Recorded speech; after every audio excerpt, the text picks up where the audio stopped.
two boys faced off and the blonde smirked, taunting the brunette like, "Do you really think a weakling like you can beat me?" Rage flared in the brunette's chest, but he said nothing. The guy standing between them banged the moment like, "All right, fight's starting."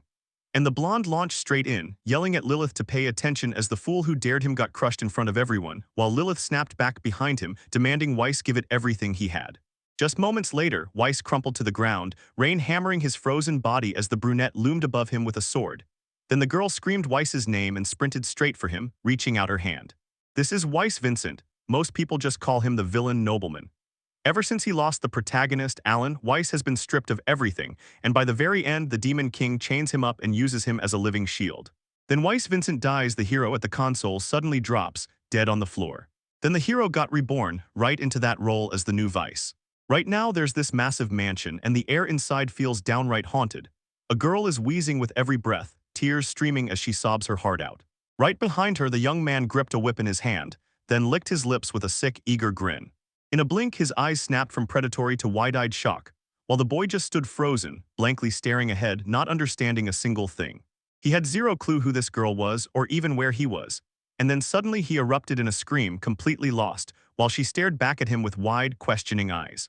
He was literally just playing the game.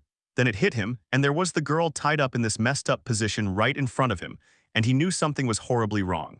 The girl spun around, looked at him like he was her husband, and asked if everything was okay. Then he froze, stunned by just how breathtaking she was. A weird chill hit the boy like he'd seen her before, and the name Weiss rang in his head. He spun around and stared straight at the mirror. He stared in total disbelief, thinking, "No way did I just turn into that evil, sneering nobleman Weiss." But there was zero mistaking it. The villain from the school game, Noble Duty was Vincent ***. Noble S Duty is that high school fantasy game the hero has beaten again and again. And in its high school arc, Weiss shows up as the villainous nobleman to go toe-to-toe with the protagonist, Alan. Weiss is a total bastard. He blasts his power nonstop just to torment the weak. After Weiss utterly smashed him and left him with nothing, the broken villain was forced to serve the Demon King, then got thrown in front to take the hit, and finally he dies. He spun toward the girl and figured she had to be Lilith Scarlet's maid, and the moment he did, Weiss's favorite pastime came flooding back, tormenting Lilith.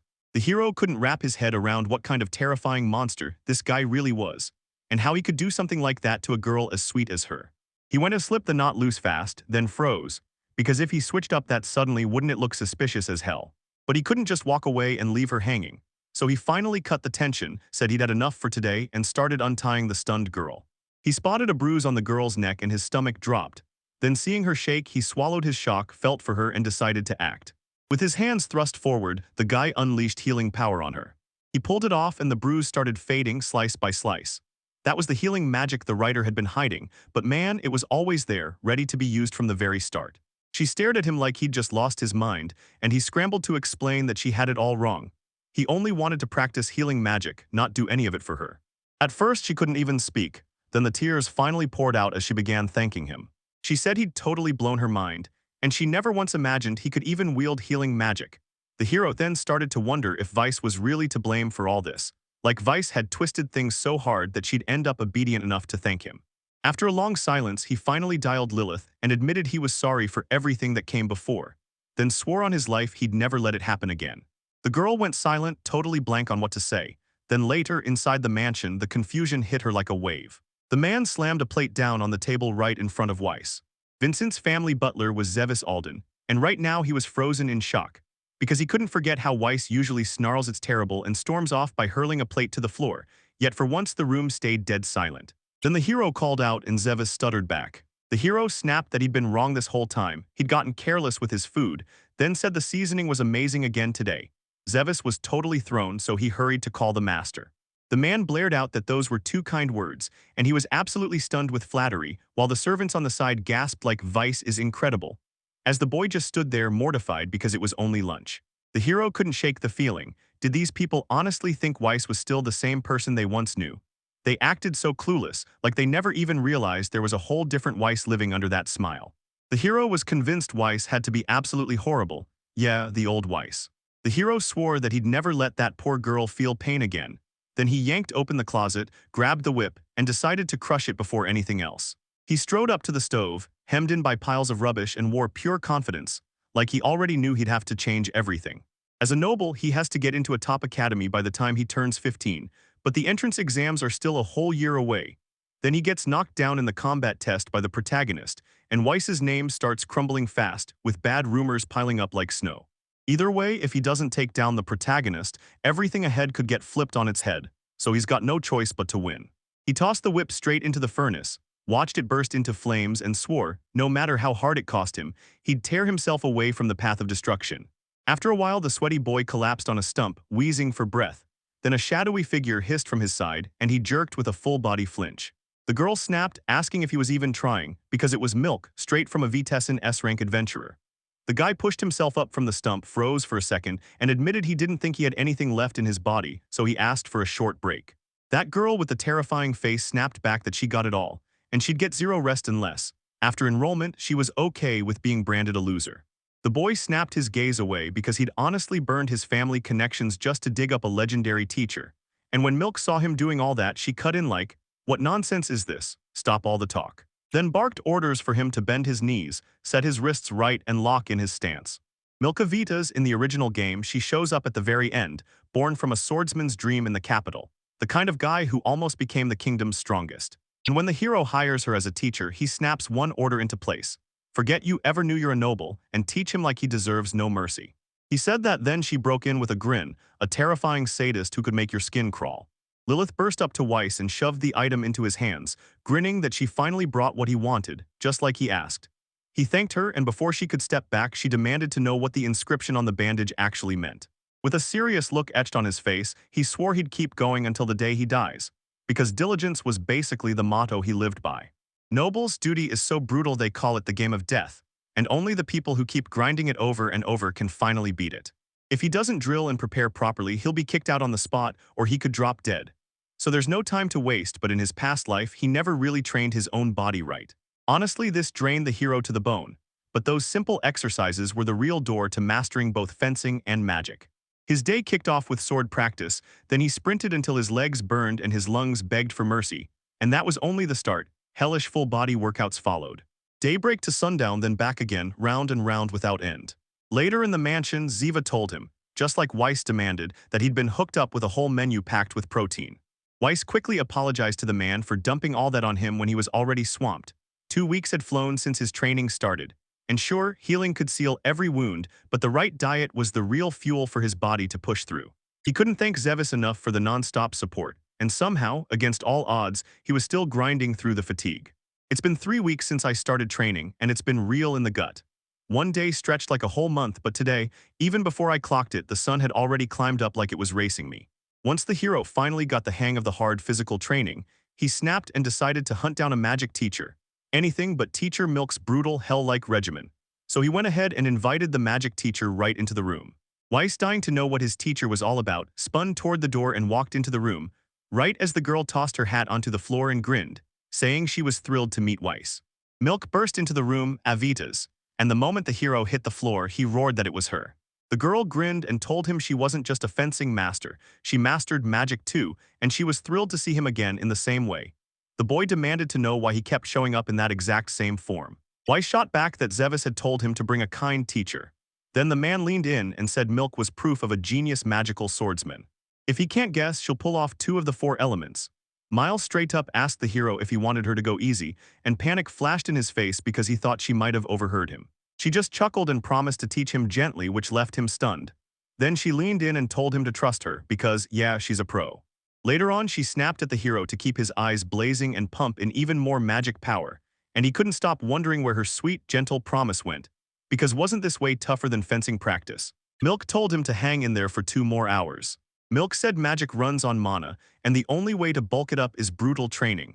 So he made himself repeat it every day until his body dropped and he passed out. The boys screamed in despair and crumpled, and right then Lilith was already sprinting toward him from the far side of the cliff.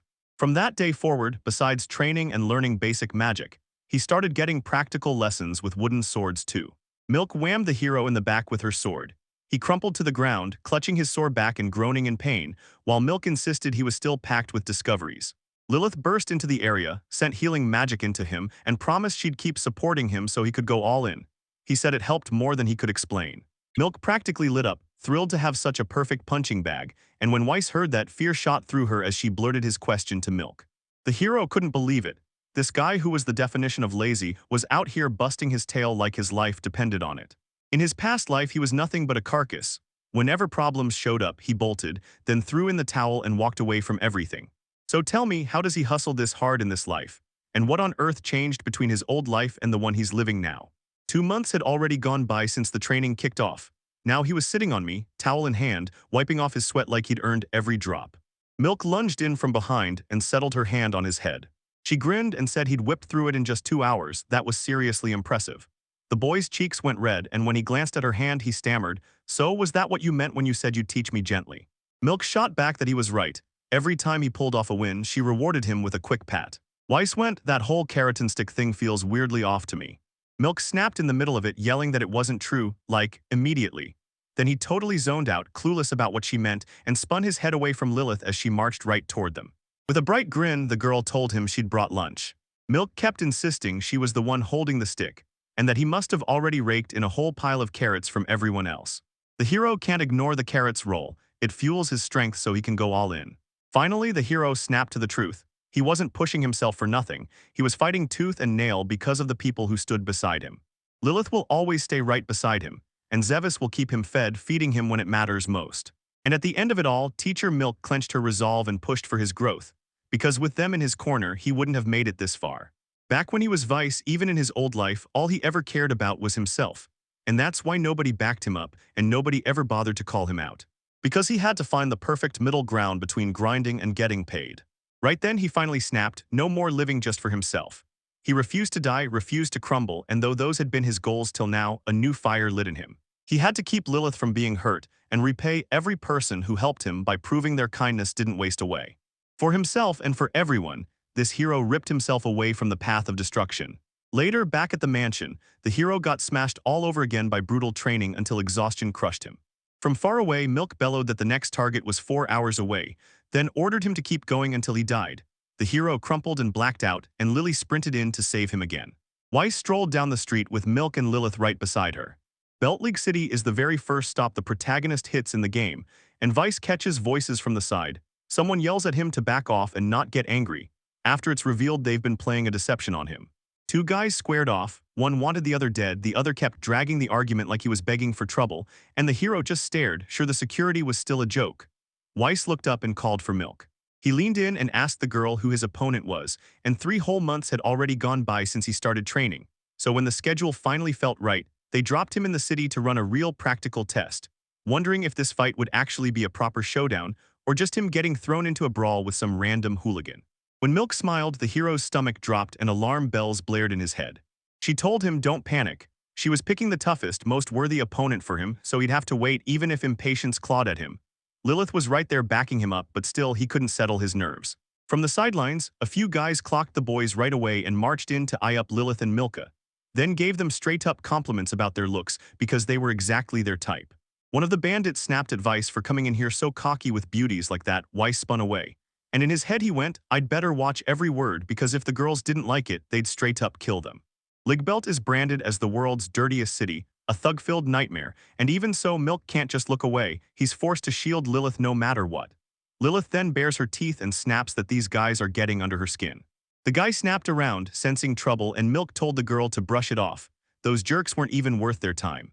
Lilith finally calmed down and flashed a smile. Yep, it's true. Then the hero couldn't help but wonder, did he really picture her radiating a brutally deadly aura, or was that just his imagination running wild? Just a bit later, the adventurers showed up, gills and all, while chatter swarmed the air and 3 men stared them down with murderous rage. They swarmed over Weiss, practically barking orders for him to get out now. He froze in place, stunned that these Bhutan brothers were the ones hunting him. Milk had spotted them from the window and told Weiss they'd racked up violence, robbery, kidnapping, murder, and trafficking, and for so long their crimes had slipped past justice, powered by nothing but bribery. She told them the military cops who took the bribes were already behind bars, so now it was time to handle these 3, real criminals who wouldn't leave them any room to hold back, the perfect targets for a proper brawl.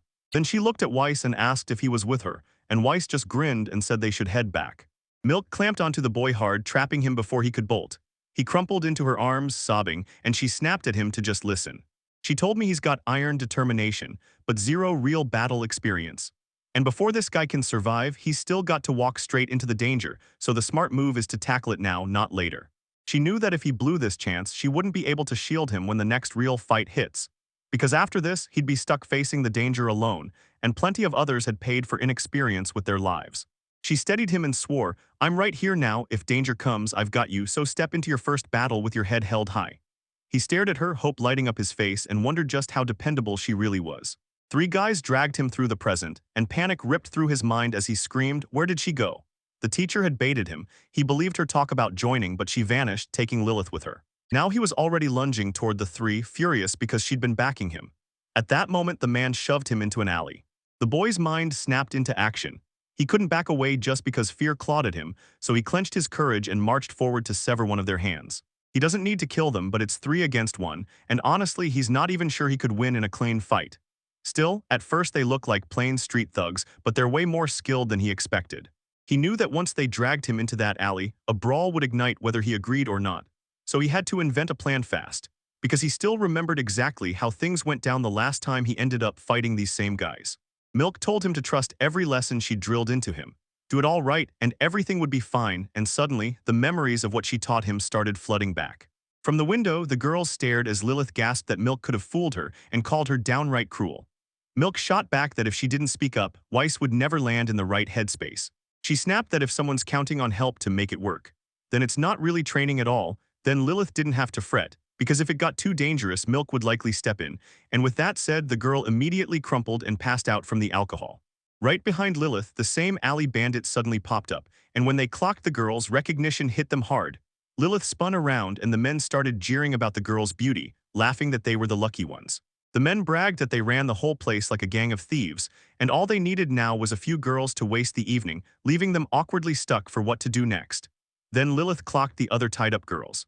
The girl's eyes go feral, wild with something she can't hold back. Blood sprayed, and the two men spun around as a severed hand ripped through the air between them. The third injured man let out a blood-curdling scream, writhing in agony. The hero remembered his teacher's words, "Strike first." In a fight, the real power is catching the enemy unprepared, and the very first hit that rattles their balance is better than any attack that comes after. She warned, "Strike first, before a mage can raise a barrier and even the greatest will drop. Break the neck before a martial artist can brace and even the best will fall." The hero's whole mission is simple: strike first and move before his opponent even gets the chance to react. While he battled, the hero realized the brutal truth. He'd been dodging every decision again and again. He figured tomorrow would finally crack the code, but time didn't magically fix a single thing. Once the plan is locked in, he makes his moves on the spot, decisions in seconds. He snapped out of it and vowed to become a whole new person, no more lazy days like before. At last, his enemies crumpled and fell, every last one defeated. If he'd slipped into that alley, mana would have surged through them and locked their defenses in place. Plus, if all three had snapped to battle mode at once, he'd have been done for. He won because he struck first, before the enemy even had a chance to move. He finally spotted the girls and demanded why they'd vanished out of nowhere. Milk just giggled and apologized. And then the guy saw a nasty stain on Lilith's sleeve. He eyed her like something was off, asking if there was blood on her clothes. And she shot him a frozen look, scrubbing the evidence away with a "you imagined it." Someone demanded to know if the legendary gang of thieves really saw more than 20 of its members get arrested. She heard the report, sure, nobody died, but the bandits got smashed so badly they couldn't even get words out. They also claimed the infamous Boudin brothers were busted, all thanks to Weiss Vincent's help, and the girl froze mid-sentence. She looked away, her mind spinning with thoughts of Weiss. While back at the mansion, he stared at the news, baffled that he'd somehow been tied to a gang of thieves. And then, like fate delivering a knockout, a letter of thanks and a cash gift slid right into the Vincent family's hands. A full year and 6 months had blown by since training began, and the hero had shot up, growing faster than anyone could have expected. Day after day, he threw himself into brutal training, same as always. Yet the energy just wouldn't come back, and the mana overload kept knocking him out like it always had. But now, none of that stuff happens to him anymore. He can even feel enemies lurking through the walls. And when he felt that mana thunder through his body, he was sure he'd grown massively since then.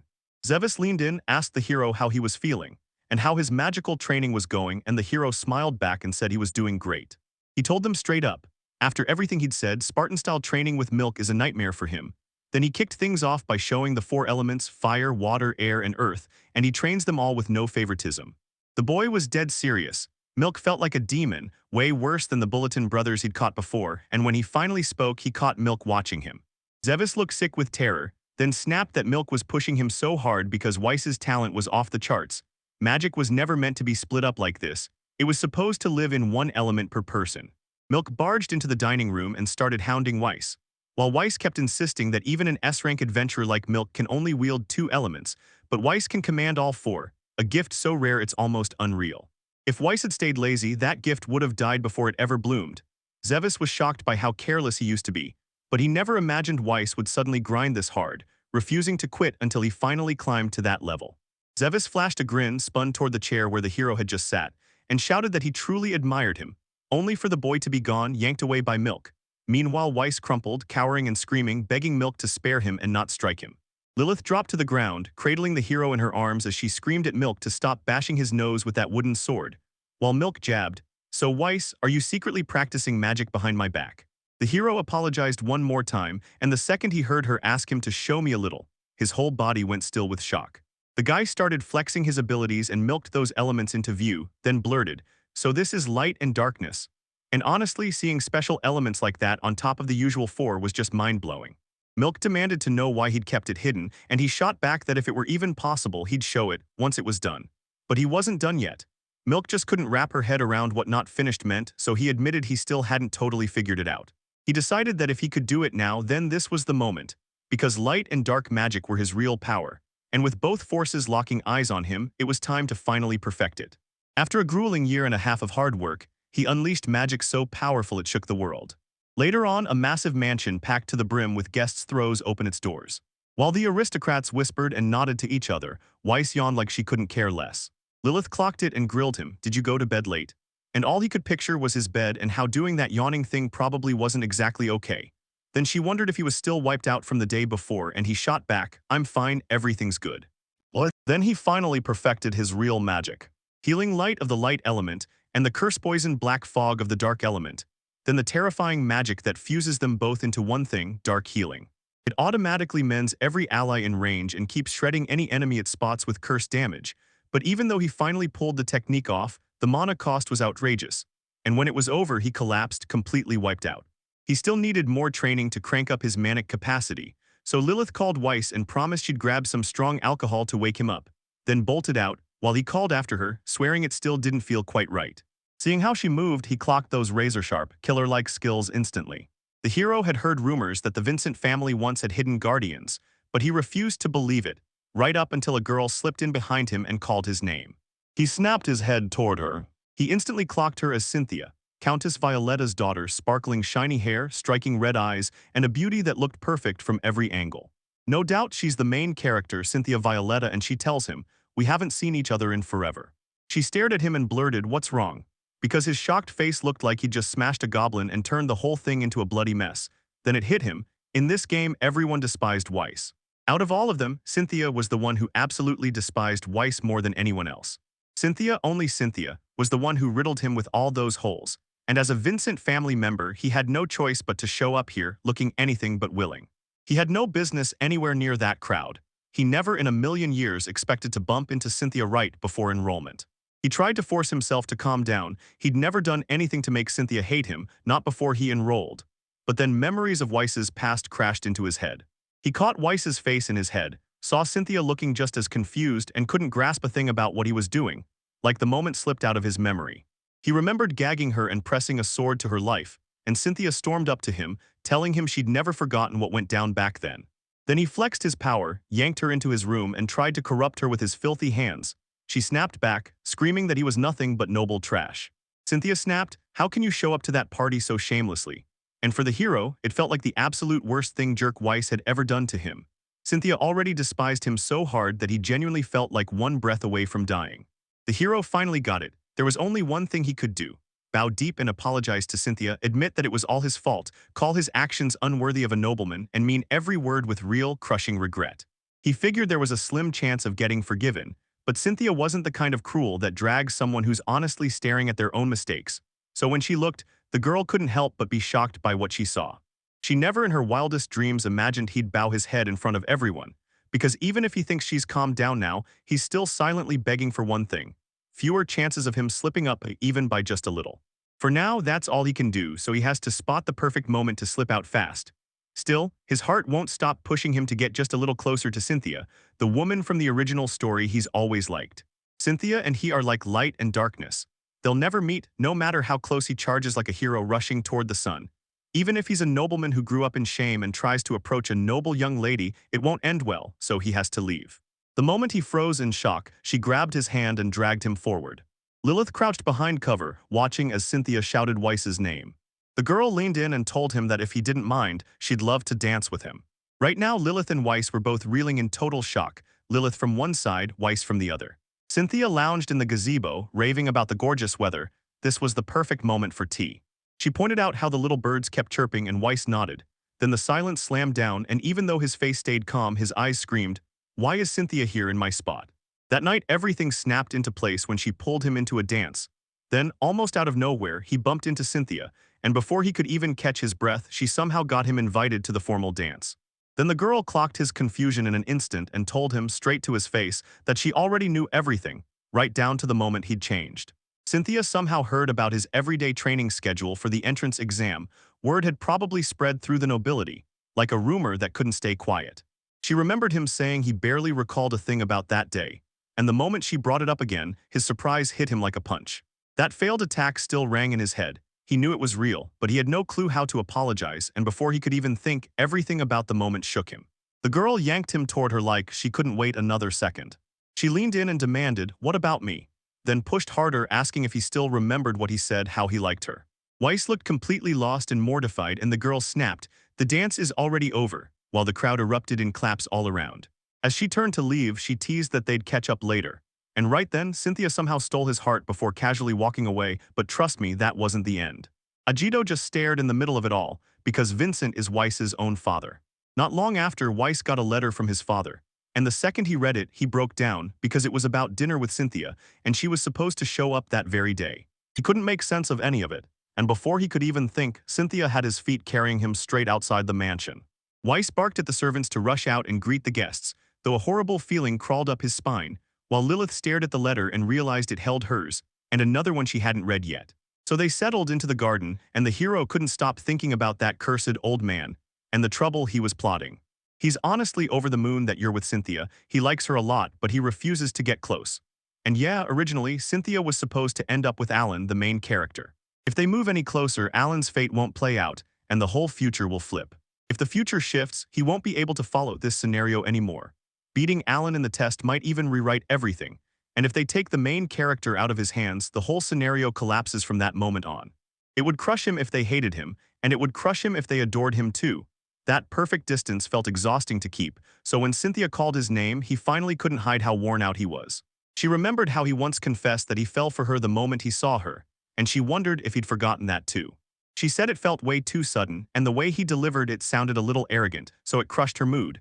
But if he was really going to show up with a sincere apology, then at the ball, she'd hear him out. Blushing hard, she admitted she wouldn't have minded back then, and then she leaned in, asking if he understood, and the room went dead silent. The hero's whole body froze, total shock hit him like a punch. She looks so noble, but there's this tender softness to her, and it totally spooked him. Just when he thought it couldn't get worse than someone actually starting to love him, this happens. And now that he's thinking back, wasn't it wild how fast she fell for the protagonist in the original story? Yeah, that was a disaster. Cynthia's sweet as can be, but once love hits, she crumbles into pure submission, and he had to find a way to cool her blazing attraction to him. The girl flashed a smile and teased that his secretive side was just shy and totally charming.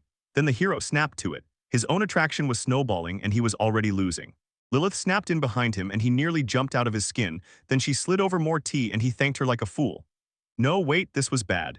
He'd accidentally let out that pathetic little groan and it could have actually worked in his favor. If Cynthia caught a dirty sound like that, her feelings would have chilled fast.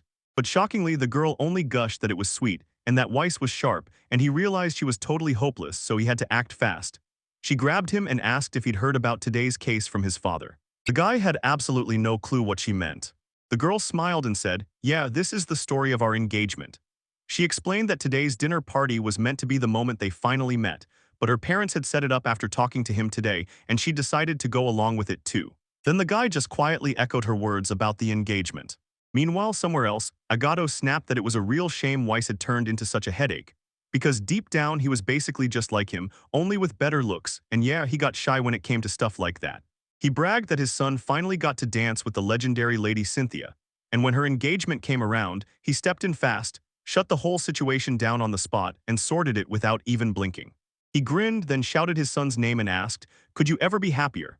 The guard turned to the boss and asked straight up if he was doing all this with his son's consent. Agito barked that he could read exactly what he wanted just by staring at the man's face, snapped at the guard to shut up, and ordered him to help dig a tunnel through the sand, while Weiss was already hustling Cynthia over to the carriage. As he watched the girl walk away, confusion crushed him. What did his father mean by engagement? His face gave everything away and the truth hit hard. What his father set up wasn't some harmless tea party. It was all about his engagement to Cynthia. Yeah, in noble families parents often pick who their kids marry, but this wasn't some cold political match. He basically arranged the engagement with Violetta's family just to make Weiss's son happy. Ageno barely shows up in the original story, then disappears, doesn't even make it back home, so the hero has zero clue what kind of father he really was. Turns out he wasn't just some guy. He was the walking, talking embodiment of an overindulgent parent, and the hero finally believed he'd nailed the real reason behind Weiss's villainy. The hero spotted Lilith lurking off to the side, fighting back tears. Then she snapped his name and called out to him. Tearing up, she begged him to find happiness with Violetta. Before the hero could even process what was happening, the girl bolted and vanished in the blink of an eye. He realized she was insanely fast on her feet, but he couldn't understand what was driving her to run. Milk, standing off to the side with pure bad mood energy, snapped that today's training rule was simple: catch up with Lilith. She pulled the guy aside and demanded to know why she was falling apart. Because the man she'd backed for a year and a half had been ripped away, out of nowhere, by a lonely young woman, even though joining the engagement wasn't his choice. Milk wouldn't let him brush it off, not when Lilith's pain was right there in front of them. She ordered him to haul himself back to the estate with Lilith, no excuses. If he failed, she'd have him killed as punishment, straight up. Then she snapped that once he understood, he'd better sprint, and that's exactly what the hero did. The hero finally admits it. Of course, Lilith has always been right beside him, and there's no way she isn't stunned by this engagement, yet he refuses to say just how much he owes her. And that's when she spots him like he's only seconds away. If Lilith hadn't backed him, he'd never kicked out of that lazy rut. He could give it his all only because of her. He shouted for her to stop, pleading with everything he had, but the moment he reached for her, she didn't slow down at all, she sped up. She screamed, begging him to leave her alone, and he shot back, asking if she was joking. Because no matter how hard he sprinted after her, he somehow never managed to catch up. He sprinted after her, yelling for her to hear him, just once, just please. And she snapped back that everything was fine, that it wouldn't change a thing because she was just a maid. He snapped at everyone, she wasn't just a maid, she mattered to him way too much, while Milk stood there watching in stunned silence. He insisted his father made the engagement call all by himself, and that he didn't have a say in it. Then he added that she had no clue about the servant system at the academy, and that alone lit a spark in the girls' eyes. He told them that at the Noble Academy of Magic, they only let in one servant, and even then, only if they make an exception. The hero decided to bring Lilith with him because he trusted her more than anyone on Earth. Then the girl froze, stunned by what he just said. She leaned in and asked if this meant he was hunting for her, so that's why she was doing all of this. But he totally didn't get what she was talking about. As she slid down the railing, she leaned in and asked him, "Promise me you'll chase me forever." He was already gasping, barely hanging on, and he knew he was about to black out. Still, he looked the girl in the eye and promised her that it was already happening. He was always going to chase after her like that. So when the girl stormed downstairs, she told him she understood, and if he pushed for more, she'd give him an answer. She stopped dead and declared she'd be his lover. Then the guy stumbled, rolled down the stairs, and slammed straight over the edge. He hung in the air and shut his eyes, helplessly giving in, and when the girl noticed, she sprinted in to save him. They ended up pressed together high above everything, clinging to each other like their lives depended on it. She threw her arms around him, told him to breathe and calm down, promised she'd do her best, and swore to keep their entire relationship a secret, never telling a soul. He was so wiped out he could barely make out her voice anymore, whispering about their forbidden love. Then they finally crashed into each other and fell for each other for real. They crashed into the water, and from there the hero's life took a wild turn. He got engaged to Cynthia, then started an affair with Lilith. While Alan was over there carving a stone, he grinned and called it excellent, because the entrance exam was creeping closer, and the game's original protagonist was already fully locked in and ready to take it. Milk challenged Lady Cynthia, asking if this really was enough to sharpen her magic, and Cynthia shook her head hard, saying it wasn't, but that she could still refine it further. Milk ordered Lilith to drop her magic output a little more, and spread it evenly, while Weiss just stood there silent and tense. His fiancée and his mistress stand side by side, and yeah, it's a wild sight when you really think about it. So much has blown up lately. I got engaged to Cynthia and somehow I'm now Lilith's secret lover. None of it made sense and I didn't want to waste a second thinking about it. Then his father made everything so tangled that, when he finally comes back from those diplomatic duties, he's going to have a lot to explain. Milk declared they'd lock in the basics first, then slam straight into sparring.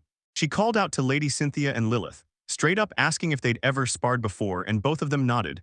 Weiss couldn't believe it when Lilith admitted she'd already fought. A couple months before the entrance exam, Lady Cynthia and Lilith, suddenly remembering all that messy drama, jumped into his training. And yep, it looks like they both boldly asked teacher Milk for lessons. Cynthia had more than enough power to clear it without breaking a sweat. And as for Lilith, he was ready to take her on as his assistant so she could skip the test. Until she insisted she wanted to help him study, and he finally let her join him. Honestly, neither of them really needs training. If Cynthia pushes even a little harder, she'll end up way more dangerous than the original story ever promised. Then Milk shouted at the hero and hurled him a sword. He snatched the sword out of the air, and the teacher immediately declared that his first fight would be against Cynthia. Milk teased him, telling him not to give in even if she was his fiancée, while Cynthia pressed, asking if he'd fallen for her. And when Lilith jumped in to back him too, the hero suddenly felt weirdly awkward. They just froze there until Milk finally cut in and asked, "Don't you realize it's time to start the fight?" And then he asked again. He demanded to know what she meant. Then Cynthia came crashing down from above and tore into him on the spot. He snapped the attack away and the battle erupted on the spot. Milk shoved the lesson into Weiss's head. "In a fight, you strike first." Cynthia nodded right along, repeating her words. The girl vanished in an instant and the guy's eyes flared, like fresh power flooded his stare. With that force roaring in him, he snapped his senses to the attack creeping in from behind. The ball girl went wide-eyed when he snapped his head out of the way.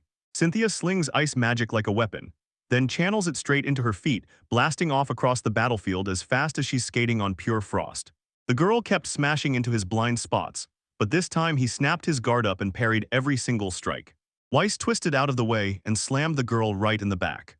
She snapped into tears as he rushed out apologies, and just like that, Milk cut the sparring session short. Because he swore he meant to tap her lightly, and Milk insisted the way she was sprinting in that split second turned it into a nasty little counterattack. Cynthia snapped that she'd never been so easily shut down on her first real try, even though she'd fought a ton back home. Then Lilith slammed healing spells onto her, and the girls' spirits shot back up as they cheered. Milk yanked Weiss over and demanded, "How did you predict her speed? She's flying." But when she got nothing back, she huffed, told him to drop it and go see if it was just luck. Then the battle with Lilith exploded. He was furious he'd have to hook up with Lilith again, so Milk shot back, asking if he was worn out and should go do more, and Lilith grinned that she'd happily beat him up. He couldn't fight her, at least that's what he told himself, since she looked like just a maid. But when he recalled those past cases, her behavior screamed the truth. She wasn't acting like a servant at all. He realized that if he dropped his guard for even a second, death would snatch him. And then the girl right in front of him vanished into thin air. The girl kicked into overdrive and shot forward at lightning speed. With magic blazing in his eyes, he turned aside every single attack.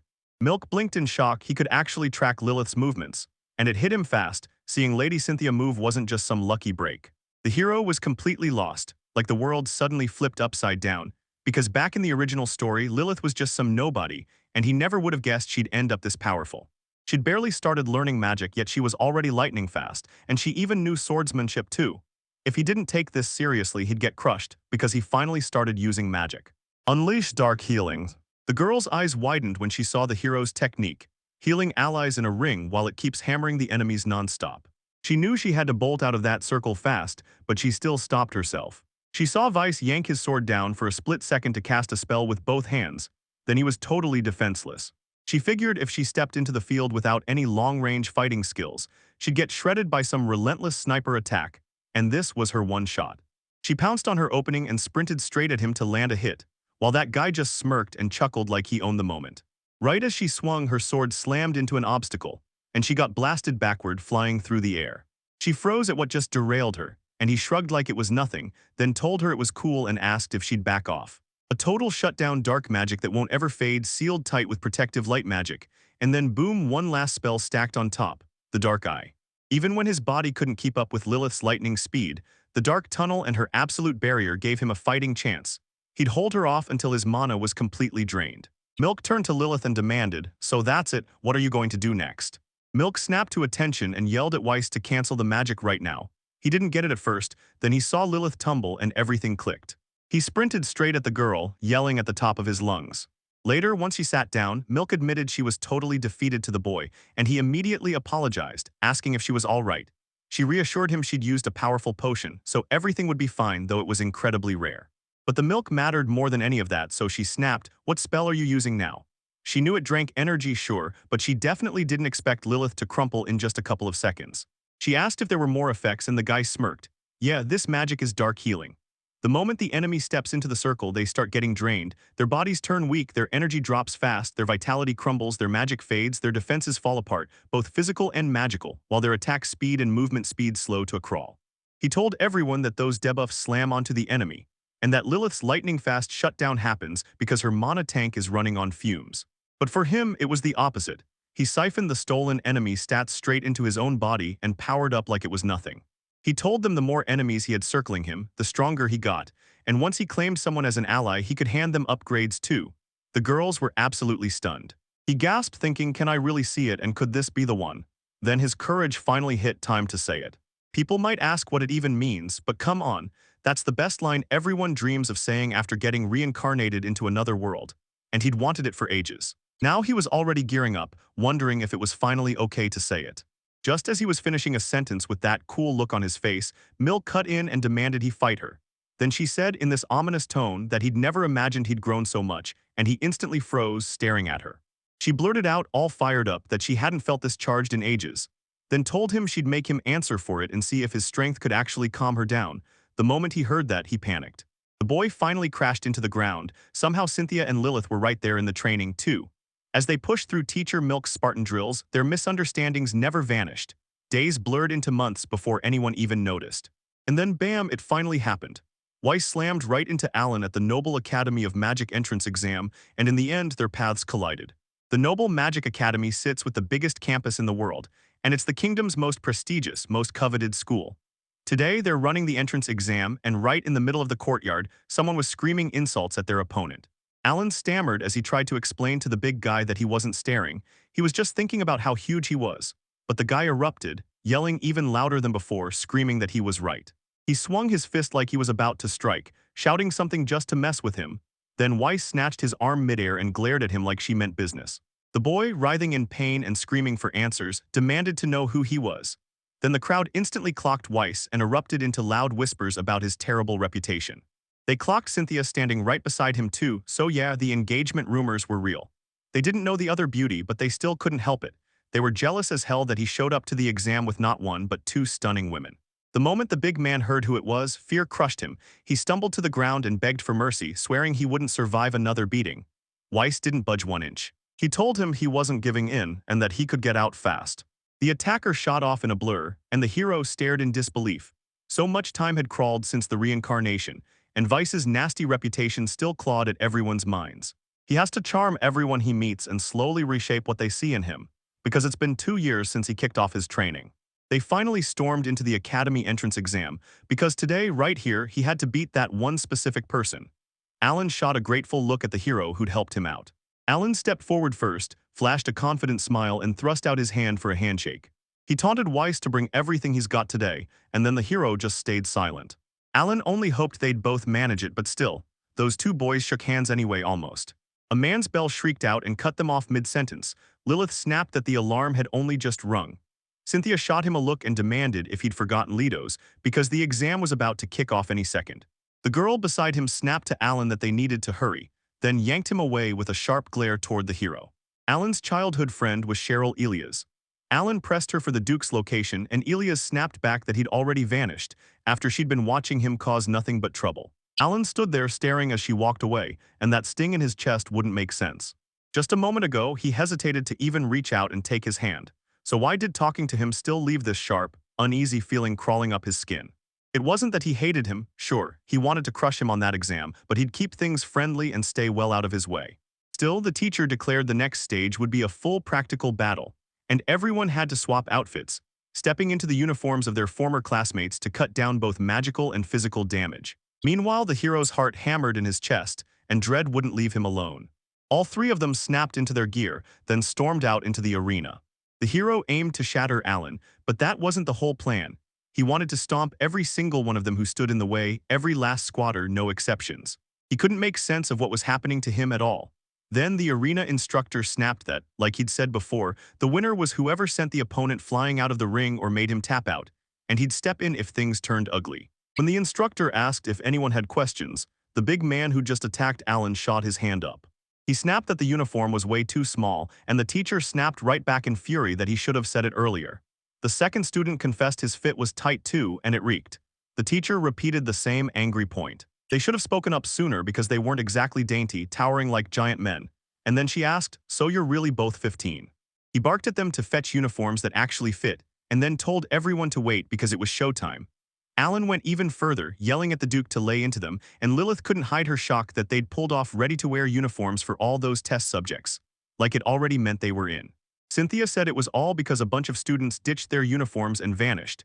Then she let out a laugh at how brutal life could get the second you step into the academy. Weiss only nodded in silence. The Noble Academy is the kingdom's most elite and most savage training ground, and if you can't match its brutal study pace, they'll kick you out on the spot.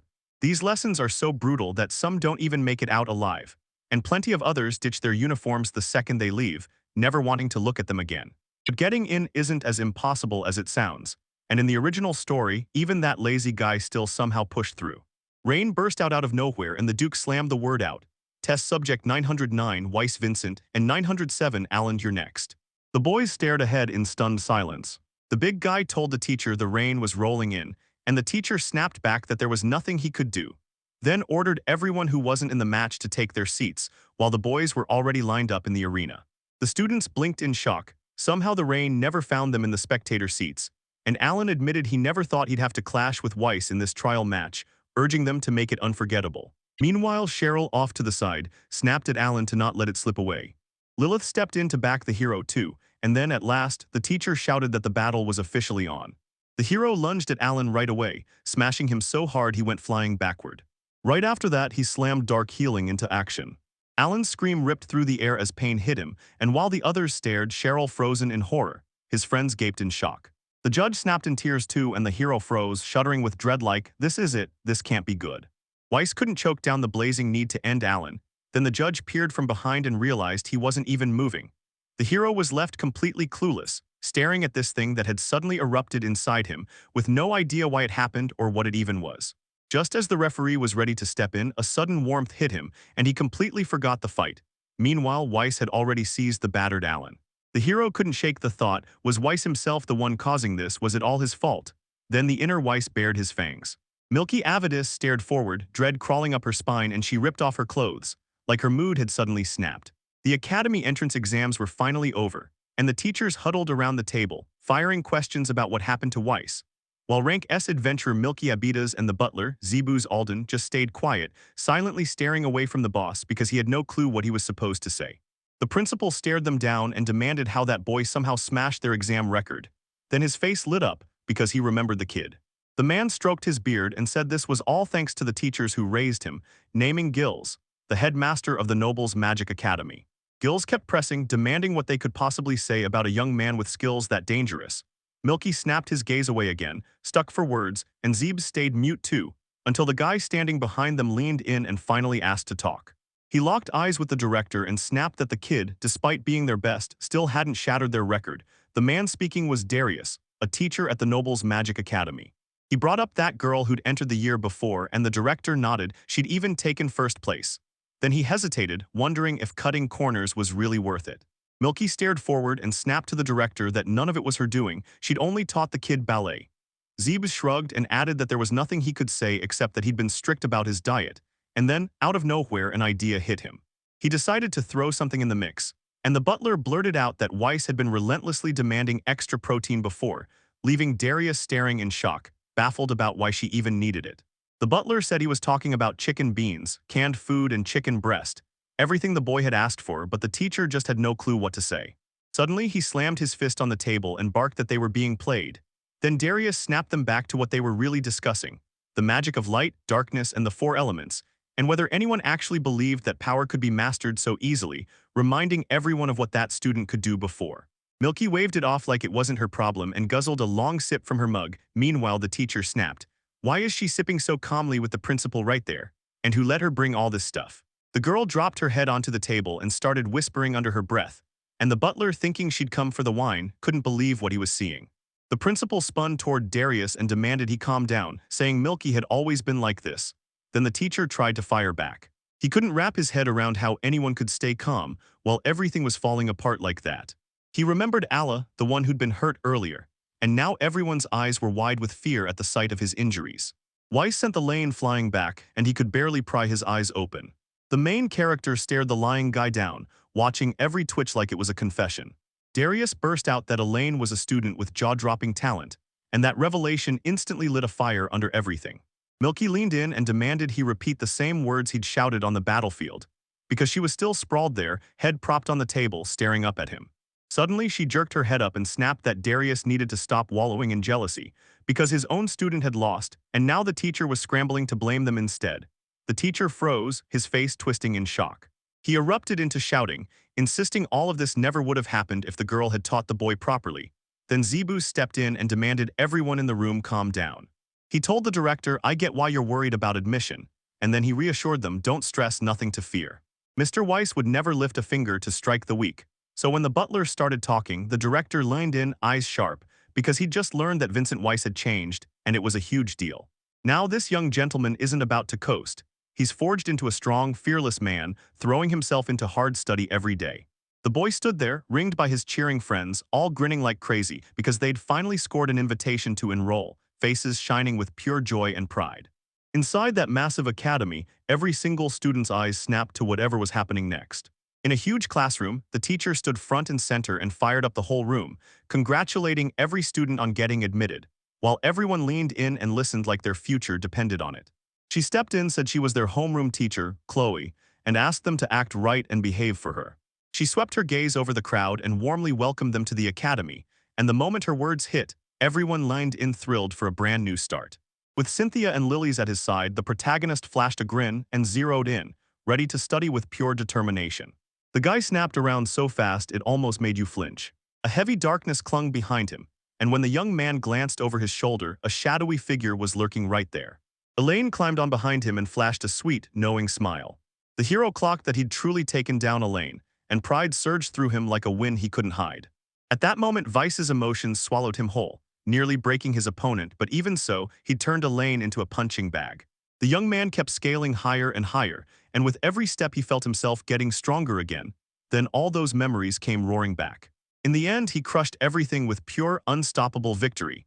Yet beating Elaine wasn't some quick win, it dragged on far longer than anyone expected. Weiss muttered through clenched teeth that battling him was a total headache, and the irritation practically burned through her. Then suddenly, a sharp snap of a finger cut through the air and yanked her focus. Suddenly his hand erupted in glowing light, and a magic circle snapped into existence. Then the same marks flared on every student in the classroom, and they all burst into terrified screams as confusion hit at once. Right at the center, the homeroom teacher stood tall and cast the spell. She told them the crazy part: each of them got a fresh 1,000 points added to their score.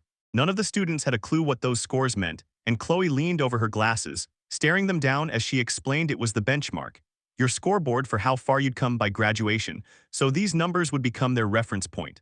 She chalked up the board, every single person had 1,000 points except Vincent Weiss. Then the protagonist stared hard at his magic ring and went, "Whoa," because Chloe told him based on his exam results he'd earned a full 2,000 points. Every classmate there gasped, he really had 2,000 of them, and they started swarming the teacher, begging him to pause and demanding to know how those points became a grade and if that edge was way too unfair. The boy froze solid. Everyone burst into yelling, classmates started arguing over why anyone would even invent those points. And the worst part, nobody got it, so they demanded a real explanation. Chloe straightened her glasses and stared at the whole class, and then boom, our protagonist flinched at the teacher's cold vibe. The girl snapped, "Everything's fine," and basically said, "Forget the talking, go see it for yourselves." They had to snatch their wooden swords and charge into the schoolyard. She stared the students down and the fear spread fast. Sweat broke out, and everyone braced like something terrible was about to happen. They finally kicked off the practical test, stepping out into the fresh air. Everyone lined up with wooden swords while the class teacher stood right in the middle, ready to judge. She told them, "Sure, I'm celebrating your admission, but don't mistake that for a promise that we'll all march through graduation together."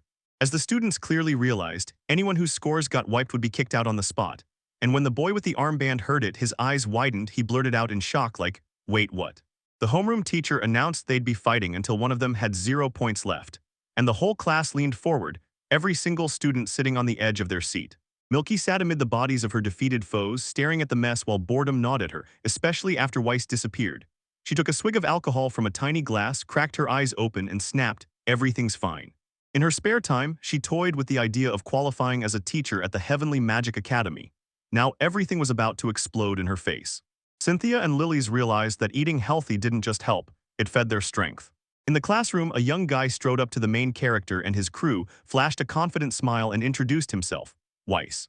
Louis, the young man, introduced himself and blurted that the hero's fight was straight up amazing, while everyone around him swore it was the best result ever.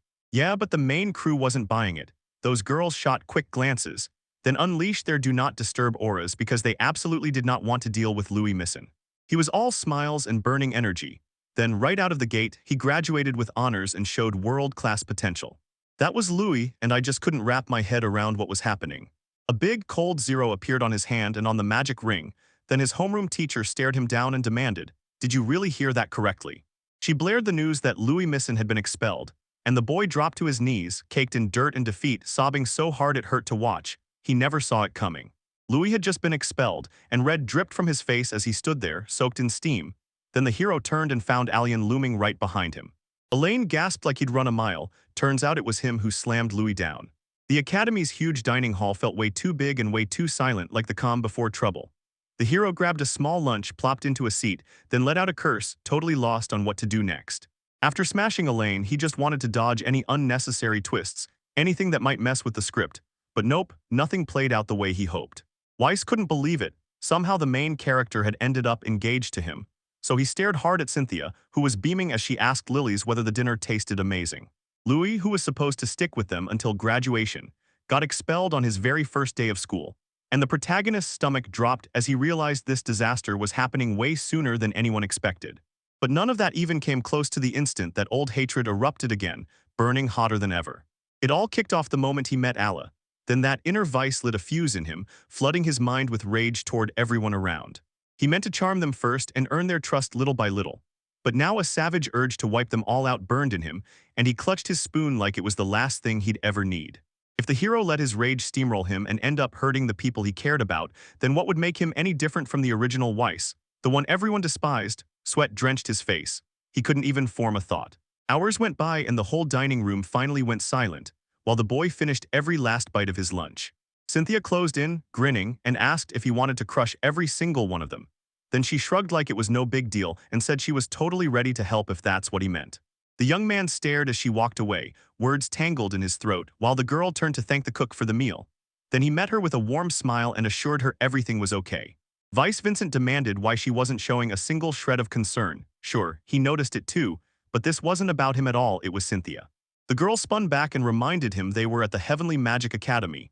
Then the boy hit the brakes, staring, and suddenly it clicked.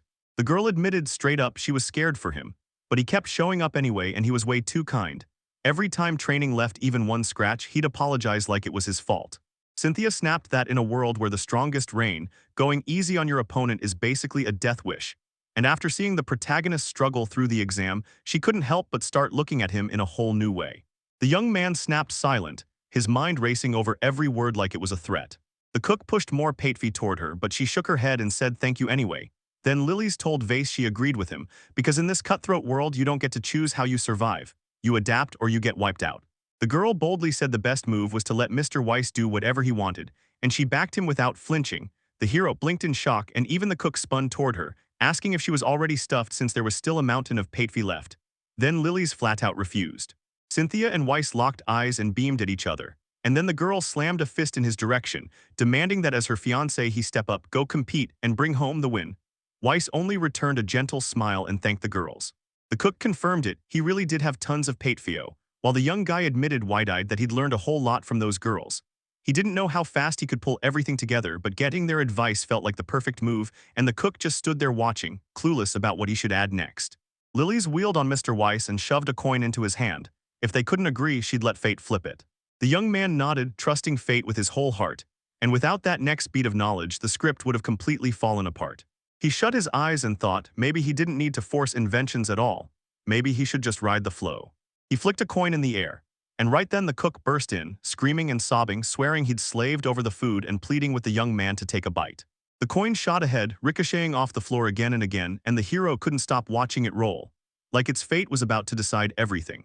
On the front sat a glittering castle, pure royalty; on the back, a raging dragon, sheer strength. If he landed on the castle, he'd have to battle his own dark thoughts and win a lane over, step by step. But the moment that dragon touched down, everything flipped. When the coin clattered to a stranger's feet, the protagonist's gut sank. If the dragon landed, it was game over. Then the boy lunged and grabbed the coin. It was a lane after all. The coin clunked to the ground right at his feet. The guy rushed up to the hero, flashed a grin and said, "You dropped it," then shoved the coin into his hands. Weiss stared at that clenched fist, frozen, because she couldn't find a single word to say. Elaine blurted out an apology for keeping everyone waiting, then even apologized again, somehow, while he was still wrecked from that brutal beating. He admitted everything was fine, because he was itching to see the protagonist again. Then Weiss scowled until the young man finally said, "I just want to fight again." The protagonist snatched the coin from his companion's hands with a grin, flashed a look at it, and drew a dragon, basically screaming that the battle with Allah was coming next, while Weiss smiled like he could already taste the next duel. His whole body shook with excitement, and the two of them locked eyes, both feeling the fight ahead coming closer. Out of nowhere, a dark-haired young man came charging up to the cook, begging wholeheartedly for more, and when the cook heard him, tears streamed down his face as he surrendered to the moment and smiled. Soon, training snapped back into motion at the academy. Students clashed in brutal sparring matches, and every fighter was gasping for air. The boy slammed the girl again and again, leaving her no way to fight back as she groaned in pain. Every single person in the room stared, and after the class teacher recorded the results, she snapped, "That's enough." Trojal got kicked out, and her magic circle lit up with nothing but zeros. Time kept slipping by and the brawling never let up. Then the boy exploded forward, fist cocked high, screaming threats at his opponent. With one razor-fast slash, the hero disabled the charging threat, and as he started to drop, Weiss just smirked like it was nothing. The class teacher barked that Gustav Grigoriev was expelled, and the moment the words hit, he crumpled to the floor and groaned in pain. Riman Kutabalata was kicked out too, just like Karuna Koenig. Chloe completely blanked on the other student's name, then found out he'd been expelled too. The boy's head was still jutting out of the ground, and the class teacher panicked like it had been chopped off. Then she slammed the verdict: the loser would be expelled too. Cynthia couldn't stop herself from calling it insanely impressive, because the protagonist had already thrown out 6 students that day. So Weiss snapped to Cynthia and Leela's to flank the enemy and draw him in, and the girls immediately agreed to go all in on that brutal plan. The boy gave Elaine a quiet, heartfelt thank you for snapping him back to himself, then stared his opponent down, because in that tiny camp, tension was choking the air. Cynthia abruptly barreled in, totally ready to tear someone apart, blazing with battle-ready energy. Leela's hurled attacks from a distance, but the boy took them like nothing. Then the hero surged forward and swore he'd smash Elaine into nothing the moment they came face to face. Then he'd rip apart the whole setup like it was nothing, and the moment was already on his mind, making him downright eager. The Academy of Magic was drenched in darkness, and in a silent backroom, the girl huddled in the shadows, staring down at her wrist like it held the answer. Moonlight slammed across the room, and the rest of it stayed pitch black. The girl apologized to Karuta, knowing she'd have to push forward without her, while the number 22 blazed on her magic circle. She was out of options, trembling from pure terror, begging anyone to save her, because nobody knew how this day was going to end for her. The match got cut short, and the flag snapped up like a warning. They announced that Vice's team had won. Then the young man loomed over the defeated Allah, clocking his stubborn, unshaken persistence as they locked eyes in brutal, fiery stares. The girl with the lowest score didn't go with any hope. She marched to the academy with pure sarcasm dripping off every step. A month had smashed by since he got admitted, and while the hero kept terrorizing his classmates, 10 had already been kicked out. 7 of them stormed out of the academy. Vincent was the reason. Everyone's heard of killer disciplines like magic reversal, magic tracking, and magic defense. Vincent Weiss pretty much unanimously blew everyone away and snagged first place in every discipline, then kept his distance while he studied the whole scene and sliced it up with razor-sharp analysis. A classmate jabbed a finger at him, calling it mockery like he was reliving his life all over again. Then Duke Balerian burst out, demanding what kind of training it took to reach power like that. Yesterday, during the flag battle, Weiss crushed the magical strings Shirey had spun. Then in the blink of an eye, he wiped out Allah and snatched their flag. In the end, the main character racked up 5 solid 700-point scores. Nobody else even blinked near that number. The Duke blurted that it was pure nonsense and demanded to know how many virtues he'd stacked up in his past life. Then a classmate snapped, "Shut up." Elaine jumped in with a quick apology to everyone for his most recent loss to Weiss. Elaine's classmate leaned in and reassured her, promising that next time he'd crush it and win for sure. She stared hard at Vincent Weiss, then their eyes collided, sparks flying as they glared right through each other. The hero shut his eyes, letting it hit him. Everything had to end this way. All those nasty barbs he used to hide instead of saying out loud had spread hatred around him, until it all finally crushed him and took his life. During the whole match, he finally spilled his feelings out, straight, honest, and loud. And since he hadn't done a damn thing wrong, he refused to hate anyone. Every kid in the class stared at him like he'd committed a crime, pure disgust on their faces. And he just prayed they'd stop, right up until the young man finally looked up and spotted his homeroom teacher, who called out to Karuta. Chloe leaned in and asked, "So what happens if I bomb the next practice test?" Karuta Violi shuddered in pure terror, realizing she'd landed in something far worse than she ever imagined, and her mind kept snapping back to that horrifying incident, again and again. Chloe admitted she never bothered to ask how Karuta was feeling, or if she even understood the consequences, and the girl just looked terrified. The boy kept replaying her expression in his head, then started mouthing Karuta's name over and over in his mind. According to the story, she was one test away from getting expelled. Her best friend, no longer drowning in regret but fueled by it, would not let anything stop her from earning her diploma. It was a sweet little side story that hit like a bonus episode. Even though the fight was fair, her best friend still got expelled, because the hero was involved and that's how it always went down. He couldn't forget Karuta's face. The girl slips away without a sound, leaving not a single trace behind, while the hero stares, burning questions in his mind. Karuta spun around and caught a nasty chat happening behind her. Her classmates were smugly asking how she planned to survive the next test, crowing that it was a brutal 2-on-2 match, and teasing her like, "So, did you find a partner yet?" What? Karuta seethed at first until the truth hit.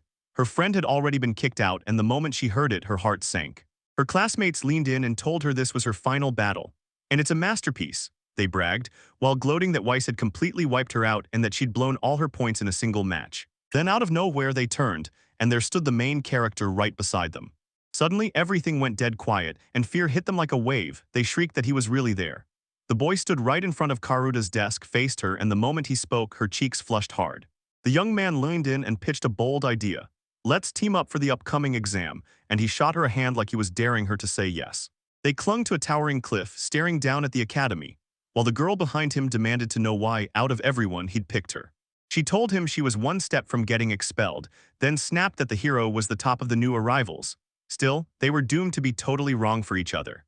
And yeah, he already had Cynthia, so when Karuta suddenly snapped his eyes away, fear hit him like a punch. A shadowy, terrifying figure crouched behind that tree, looming like it was about to pounce. Cynthia stood there, glaring with obvious malice, while Karuta froze in pure confusion. Then the boy spun around and demanded, "What's going on?" He hinted that she'd been panicking about where she stood with his fiancée. He told her Cynthia wanted him to be the absolute best at the academy, and that teaming up with another girl during the trial was just a move to win. Carissa snapped, asking if he'd felt that ominous, murderous aura lurking behind the tree. She even pointed over her shoulder. Yet when they checked, there was nobody there, and the girl looked genuinely freaked out. Then Vincent leaned in and told her to listen. He made it crystal clear he wasn't about to help her. He had zero time for someone on the verge of getting expelled. The girl kept staring at that tree, trying to convince herself she hadn't imagined it, while the hero warned that getting expelled would be a real tragedy. Then he admitted he was blown away by her flight magic. He realized this was brutal even for seasoned mages, so it felt cruel that she'd mastered it and still stayed lurking in the shadows. Karuta edged closer to the tree. She swore it wasn't some illusion at all, then showed clear signs that someone had been there, really been there. The guy leaned in and said teaming up with her on the next test would be the smartest move. That's exactly where her power lived. The girl spun around. She felt that eerie, ominous aura slam back into place, and there was Cynthia standing right in front of her. The girls grinned in a creepy way and burst into giggles that sent a chill down your spine. Cynthia revealed that Kuruta's senses were wild. She could feel magic so precisely that even Weiss couldn't pick up power this tiny, and it made it clear her perception was on a whole other level. She let out a knowing chuckle, like the truth finally snapped into place. Karuta had been hiding herself with magic, and Cynthia straight up said the girl never even saw Lilies because she was a killer who mastered the art of assassination. Right out of nowhere, Lilies popped up beside Karuta, grinning warmly, and Karuta's face instantly flashed with real shocked surprise. Lilith Scarlet dropped a bombshell. There are rumors of a joint exam coming that'll slam straight into all 3 years. She clocked that Weiss didn't pick her, or Cynthia, who could hold her own with the upperclassmen, but chose Karuta instead, and Lilith's figured it had to be because the heroes saw the girl's special power as their ticket to victory. Cynthia said she'd stick Lilies with her, so Karuta could take the exam with Weiss without getting swept up. But the moment the lineup clicked, a hard dread hit the girl's chest and she couldn't stop shaking. Then both competitors rose, faces set, and stared each other down like they'd fight if they had to. Behind Karuta, they shouted her name. She froze in terror and sweat poured off her face as her body shook. The protagonist kept firing off his reasons, then whipped around and blurted, "Time's almost up, our exam is right there." If she said yes, they had to launch into brutal training starting now. The girl behind him gripped her staff so tight she shook from head to toe, and tears shimmered across her face. Karuta nodded like her mind was made up, and another tear slid down her cheek, so they got ready for the next test right then. Weiss Vincent stared at Karuta, totally baffled by why she was crying. Karuta unleashed her magic, and the moment it hit, it became painfully clear that her flight abilities were in a totally different league. Battered and disheveled, Weiss stared in shock as the girl bolted away. He admitted it was brutal, but he still cracked the technique. Then his nose started bleeding and he couldn't stop grinning. Karuta, frazzled, snapped back that a few seconds of flying didn't even count. She had flight magic, plain and simple. First, they'd already agreed to fly together, so she didn't have to study it on her own. The hero nodded along, buying every word she said, and realized this was his golden ticket to learn something fresh. Then his smile lit up the moment. At first, Karuta couldn't even wrap his head around what was happening, but then the young man told him this. There's nothing wrong with learning new things, because any magic can become a weapon if you know how to use it. And yeah, he wasn't just guessing, he had the perfect teacher, Karuta herself. The girl's cheeks burned with embarrassment as the boy blurted that he'd been hoping she'd teach him. Then he apologized for yanking Karuta into an exam problem that had nothing to do with it. She didn't say a word and Weiss stepped in, telling her not to worry, swearing he'd make sure she wouldn't fail. After the exam, he even asked if she'd help him train his flight magic. Karuta froze in surprise at first. Then her face lit up as she smiled and burst into laughter, basically confirming that every rumor about him was nothing but fiction. She burst into laughter and admitted she never imagined the protagonist was this hardworking. The girl agreed to help him if he was cool with it, and just like that, a warm, easy vibe took over between them. Karuta couldn't believe it. Everyone kept sneering that Weiss was a lazy, vile aristocrat, but then he turned out nothing like that. In fact, she started wishing she could be as driven as him because he was always pushing himself, learning, digging deeper, and chasing whatever new thing came next. Chloe, the homeroom teacher, stared out her window as the hero and Karuta strolled side by side, and she fell deep in thought. While the principal, engrossed in the letter, had to admit that this Weiss was an intriguing kind of student. Giles then leaned in and pointed out that the freshman's grades looked absolutely unreal, and that. Chloe confirmed it. Weiss is the reason more than half the new students get wiped out, and sure, he's surprising, but he's not the only one hitting the scene this year. The other students come with their own crazy abilities too. Chloe admitted her biggest wow moment was Elaine, Darius's student. And even when he kept failing over and over, he always crashed back up, trained harder, and refused to ever quit. Yeah, 2 more students stepped in, and a brutal, high-stakes battle erupted in the arena. Lilies and Cynthia clashed with swords, going all in against each other, and both were smeared with dirt and soaked in sweat. The girls snapped apart and kept hammering each other without mercy. The friends trained like their lives depended on it, blasting forward so fast it felt unreal compared to when they first arrived. And then they traded stone projectiles, burning through every last magical resource just to hammer their enemies. They trained like their lives depended on it, pushing through grueling reps without a single piece of training gear. And instead of harmless wooden sticks, they swung steel swords with deadly, brutal blows. That brutal training on the razor edge of life and death forged them into absolute monsters. At some point, the girls hit their breaking point, stumbling in front of each other and gulping air like they'd run miles. Lilies and Cynthia thrust their hands out, and the moment their eyes locked, everything felt charged with fate. They blasted healing magic back and forth, and the whole space lit up like a glowing sunrise. The girls burst into laughter, and Cynthia blurted out that Lily's was truly something special. Then Lily smiled and said her partner had finally spoken to her, and with that, she was going to get even stronger. The girl leaned in, eyes locked on her friend, then confessed she wanted to get stronger, so she could stand beside Weiss and finally be her equal. Lilith swore she'd be the steady support the main character could lean on the moment things got tough. She didn't just want to grow, she craved to become wildly, unstoppable stronger. The girls burst into laughter, bragging about how strong they already were, then admitting they were still nowhere close to Lady Cynthia's level, and the moment that realization hit, their smiles vanished. Their whole mission was to wipe out that one Karuta, the one the main character's plan was tied to. Meanwhile, Kuruta huddled in her room, shaking with fear, and she couldn't even explain why it hit her so hard, while her roommate stared, utterly confused about what was going on. Then boom, the day of the main test finally arrived, and the sun was already blazing over the mountains, lighting up the whole area. The students snapped into teams, and Duke grinned. He said they'd settle the pairings with a straight-up rock-paper-scissors showdown. The loser didn't even argue. He just teamed up with someone from the other group, then asked, "Is everything clear?" Elaine nodded and said it was all set, but his friend couldn't help grumbling that Duke was always so loud. Right then, Weiss and Karuta came sliding past. Right as homeroom teacher Chloe snapped everyone back to the rules of the game. The next pair was about to get teleported straight to Mount Gallol, and she fired up the countdown. Right out of nowhere, the hero and his partner got yanked through teleportation and dropped straight into the forest, and they immediately stuck to the plan. Hunt down the top-scoring upperclassmen and hit them with a full-on attack. The boy flashed a grin at the girl. Asking if she was ready, she answered with the exact same grin. And up in the sky the bird kept watching, noting that now the teams had been dropped off at their assigned points. A brand new joint trial just kicked off for 3 ruthless courses. Every single participant was locked in, brimming with determination and confidence, ready to smash their way into the next battle. Duke got his butt handed to him in rock, paper, scissors, then teamed up with a complete stranger. And that's how the decisive competition finally kicked off. Milky Abita sprawled in her hammock, half asleep and bored out of her mind, sure she'd been craving some kind of adventure lately, but blanked on what it was. Then she opened her eyes and immediately got tangled in her own thoughts. It hit her all at once. If she wanted to stay in the Academy of Magic, she had to get her teaching license or else. Up in the sky, a bird shrieked the signal. Boom, the joint test was officially underway, meant to include students from every year. The main characters snapped their heads up and clock what's happening. Cynthia and Lilith's were about to clash in a full-on showdown, until Karuta locked in, eyes sharp, ready to take control. Weiss made his main mission crystal clear: take down a lion.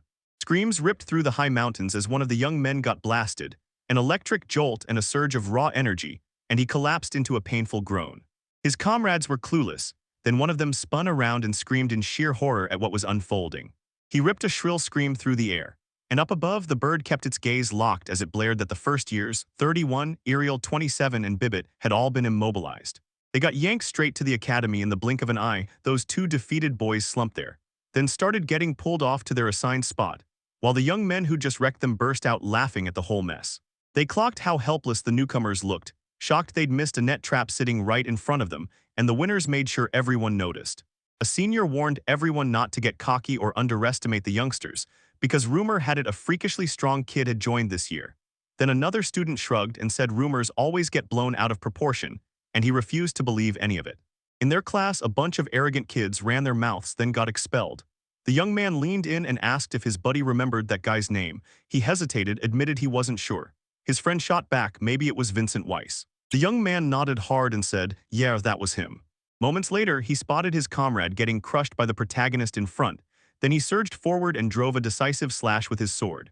Weiss flashed a sly smile at the older student, and that older student completely froze, fear screaming in his chest as he didn't know what to do next. The pelican snapped that sophomore number 10, Lydia, had gone dehydrated, and as the hero watched his teammate crumble, rage ignited in his chest. He clenched his will, drew in a breath, and unleashed fire magic.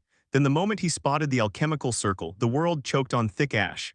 Weiss snapped wide-eyed at a massive bolt of energy streaking straight at him, but he caught himself and steadied fast. He yanked himself out of the way just in time. Then the flying projectile tore through the trees and the boy got blasted upward, bouncing like a pinball. The second-year student swore through clenched teeth, stunned that the protagonist even showed up. The guy shot up even higher, then snapped, I didn't crawl in, I dropped straight from the sky. He figured this was par for a second year. Yeah, the spell scope was tiny, but the fire magic still tore in with crazy high mana density, and he cast it without speaking a word. Then he clocked it. The second year's epaulets had a star. A star can be awarded for top academic brilliance, so this second-year student wasn't the kind you push around, and when Weiss saw that, he knew he wouldn't hold back either. Then a fresh surge of power slammed straight toward him. The hero slammed an artificial wall into place right under his feet and triggered it instantly. The boy slammed down on her, then snapped off her with a savage thrust. The second ear shrieked, cursing Weiss like it should burn in hell. He poured every ounce of fury and raw energy straight into him. A massive burst of flame exploded forward, and the protagonist barely dodged at the last second. Because that fiery blast ripped through the air, scorching countless deciduous trees, yet somehow never touched the young man. The second-year student stared in shock as the guy started pushing off the air like it was solid.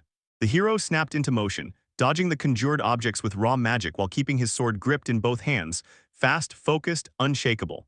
Then the second-year student saw Weiss tearing toward him and blurted out that he was just mocking him. Out of nowhere, a storm of deafening sword strikes slammed into him, and he crumpled with a gut-wrenching groan. The protagonist hit the ground after that decisive strike, wobbling just barely enough to stay upright. and when he finally steadied himself, he spun around to face the opponent he'd brought down. In short, he never cracked flight magic, so he ditched it and learned a brand new technique instead. Darkness and Light forged a transparent wall out of faceless magic, and Weiss snapped, "I'm calling this artificial wall." This wall can be conjured straight out of thin air, turning it into instant scaffolding before it vanishes. The walls barely held before the surge smashed through, and the higher he climbed, the more mana he burned, until his ascent choked to a stop. Even so, those powers still blew open his tactical options, while his fallen opponent on the ground started teleporting straight back to the academy. The hero flashed a grin, sure every moment had paid off. Then out of nowhere, a noise cracked behind him and his whole body jolted. He froze for a beat and whipped around. Right behind him, an enemy gripped his sword. Then the protective shield snapped into action, and the boy somehow dodged disaster by pure luck. The attacker went rigid in shock, clueless about what just happened. Then he never even clocked the shield, and something came hurling for him from the side. A sudden blast of fire swallowed the attacker whole. Weiss just stood there, stunned, unable to wrap her head around what she was seeing. The enemy blasted across the sky and then went stone still. And right then they declared that Mihito, a second-year student number 17, had been immobilized. Karuta floated on her staff, rushed to the hero, and apologized. She snapped, "Yeah, I sent the signal." But before the echoes even faded, a whole new pair of opponents dropped in. He was still locked in his last duel and didn't even see them arrive. And of course, Karuta. He was a flight magic specialist. The young man thanked the girl for saving him, saying he couldn't believe she'd dropped her opponent in one clean hit. She just laughed it off, asking if he really came alone. From the bushes, the young man stared on, then said, "Yeah, everything suddenly makes perfect sense now." The fallen enemy's comrade burst out of the ambush, saying the defensive magic was powered by a twisted blend of darkness and light, devastatingly effective, but it guzzled mana so badly that they couldn't spam it whenever they wanted. The bespectacled kid pushed back and told the protagonist, "Don't get cocky just because you beat my friend, I know who's standing here," then tweaked his glasses and said, "By my math, you're going to lose." He yanked off his glasses and erupted into a full-on scream, magic and raw energy blazing over him.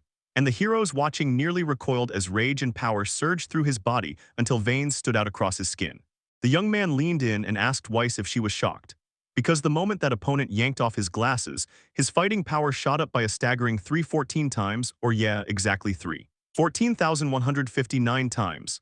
Then he started building a magic orb right above his head, hands locked in concentration. Meanwhile, the protagonist snapped his wrist and unleashed the Dark Hill technique. Dark energy surged around him, blasting the whole area into eerie light. Fresh off taking off his glasses, the young man froze. What he was seeing made no sense, and the pressure he'd been holding back suddenly leaked out of him. He couldn't even keep steady anymore, staggered and toppled onto the ground, while his opponent felt his own strength drain away as the glasses sat right there beside him. He yelled that his archives held zero info on that technique, then insisted he'd never heard of it at all, before Weiss sprinted straight at his frozen opponent, desperate to end the fight, shouting for him to come back once he dug up more. The hero tore into his opponent with a brutal flurry of punches, and the repeater screamed, crumpling to the ground. It was announced that second-year 96 Archimedes had been immobilized, his glasses splattered with blood, and the boy just chuckled, grinning like it was pure genius. Then he clenched his fist, whipped around to face Karuta, and blurted out a confident guess that they'd snatch every point from those careless upperclassmen, while his magic ring was already glowing with 7,014. Karuta stared at her own hand, shocked to find her magic points had skyrocketed. At just 22 years old, she blinked in shock and realized she had 1336 of something. Then amazement hit so hard you could practically see her change. Right then, Elaine was roaming the area by himself, while his girlfriend stayed close at his side. Suddenly, Cynthia and Leela's burst out from behind the bushes, assuming they'd finally caught Elaine and Charlie. They challenged each other to a duel and locked eyes with pure resolve, bracing for the fight about to explode. Because Cynthia and Lilith weren't just leveling up, they were showing insane potential and growth that felt like it shattered the rules of the game itself. Up in the sky, the bird hovered and watched Karuta like a hawk as she surged forward on her staff. She stared down the whole forest from above, and then the word hit hard. First-year student number 8 Mythos had been immobilized, so the protagonist threw a flurry of strikes to break his opponent's grip.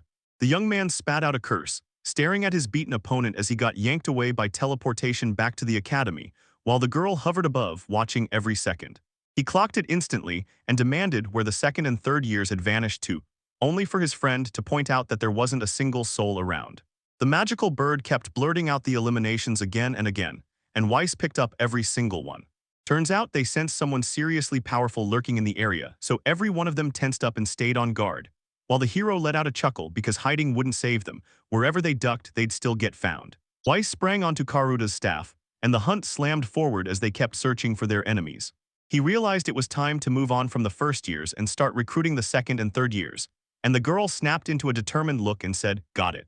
Weiss picked Karuta because her skills were absolutely unreal. She'd mastered flight magic to perfection, so tricky that even seasoned mages struggled with it. And right when she thought she was in total control, her gaze snapped cold and she couldn't hide her shock. Karuta had razor-sharp instincts. While she crouched in the bushes, she spotted an upperclassman planting an ambush. The girl said it looked like a third-year student was lurking in the distance, so well hidden his magical energy almost vanished. She narrowed her eyes, stared hard, and wouldn't blink. Weiss Vincent glanced down, insisted everything was fine, and then dove from the sky, only to realize he was flying now. Sword gripped in both hands, he broke into a grin. With flight and detection magic at their command, they could sweep over a huge area from above and rain down surprise attacks before anyone even realized they were there. The magical birds became a perfect decoy, and in the thick forest it was nearly impossible to spot an attack from above. Then our hero dove out of the sky and hit the enemy hard. In the end, it felt almost effortless. Weiss whipped her sword around, then drove it straight at her opponents. He drove it hard into the ground, and the shocked senior yelped in pure terror. Then boom, an explosion erupted. In this world, surprise attacks were deadly.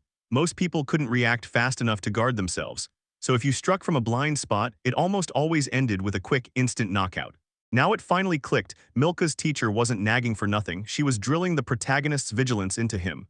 The young man shot his friend a question. "How much time do we have left?" She paused, then said, "About 20 minutes. The boy snapped that they had to race and grab the upperclassman, so he leapt back onto her staff, only for the girl to stop him and demand he calm down. Why gamble when they already had plenty of points? Like seriously, they were sitting on 2070. The boy winced like something tasted wrong, muttering that it wasn't the whole truth, while the girl hiccuped, terror snapping through her. Vice Vincent told her, "I know you because you know yourself." Then she laid it out. In this point system, the people who rack up the most don't just win, they get the tastiest, most luxurious rewards. The privileges were stacked like this. Hit S-class and you're sitting on 20,000 points or more, and you can even graduate early. Drop to 15,000 points and boom, tuition is totally wiped out. Reach 10,000 and you get your own private apartment, but slide down to 5,000 and you still score a room. By the time they hit their second and third years, the lowest class packed up and the crowd thinned out. A students slipped away while B-class stragglers multiplied. And in the entire academy's history, not one single person had ever clawed their way into S-class. The girl snapped wide-eyed at the news, sweat slicking her skin as she blurted out whether Weiss was planning to muscle his way into Class S by leaning on the upperclassmen. Then the young man just smirked and gave a quiet, knowing nod. He grimaced in disgust, realizing his target was only a B-class, and the girl just couldn't understand why that mattered. The guy laid it out for her. He was gone because he needed it more than anything, even if he still wanted to climb to S-class. Then he reminded her about those B-class apartments she'd heard about. If you've got 10,000 points, you unlock a suite. And suddenly you can pig out on fancy fruit delivered straight to your room. That thought hit the hero so hard he started picturing a loaded tray of snacks.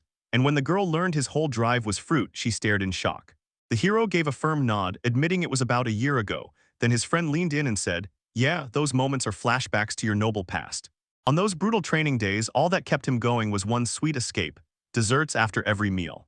With the workload crushing his every day, he slowly stopped tasting fruit, but somehow he taught his tongue to kick balls instead. And that went on until one day, his butler Zeebs set a special treat in front of him. A devilish fruit melon sat there like a curse, and a chunk of it rested on the table, glowing faint and wicked. Right that day, Weiss got his taste back, and it was so ridiculously exquisite that he just bit straight into the whole thing. Melons are rare out in the wild, sure, but in the beat classrooms, you can munch until you're satisfied. The protagonist blurted that if he wants to taste that divine flavor one more time, he's going to rack up as many points as possible all the way through his final senior years. His eyes flashed with desperate pleading as he begged Karuta to leave with him, but she froze and shook her head, refusing him flat. After all, he'd done so much for her, and she couldn't say no to his help. She knew Weiss was relentless, but she never saw it coming. He'd kickstarted this whole mess just for food. She spun back toward her partner and froze mid-step. She realized with a jolt that her own family grows melons for real, and it smashed back the memories of how she used to do it herself. She decided, if I tell him, he'll have to come see us. And once that thought hit, she started spinning fantasies, cheeks warming as she imagined it all, until something else snapped her focus and her eyes shot wide. A massive, pitch-black column of energy erupted from the bushes straight ahead of the airborne heroes, and their faces froze in shock, because none of them could make sense of it. Karuta was left trembling, terrified by every second of it. Weiss spotted the pole too, and shock hit him hard, Turns out they didn't even need detection anymore. A monstrous power poured out from that place, and both of them went slack-jawed. Then the girl stumbled back, gasped in terror, and warned the hero that this student was absolutely out of his league. Fear had her drenched in sweat. She shot back to Weiss and blurted that they had to get out fast. Then she spun around and the boy was gone, already streaking downward, arming himself for the fight. The protagonist slammed onto the ground and lunged forward with razor confidence, ready to brawl. While up above, Karuta started yelling her comrade's name, utterly thrown off by what she was seeing. He shrugged her off and sprinted straight at his opponent, and the moment he did, everything suddenly got a whole lot more dangerous and way more exciting.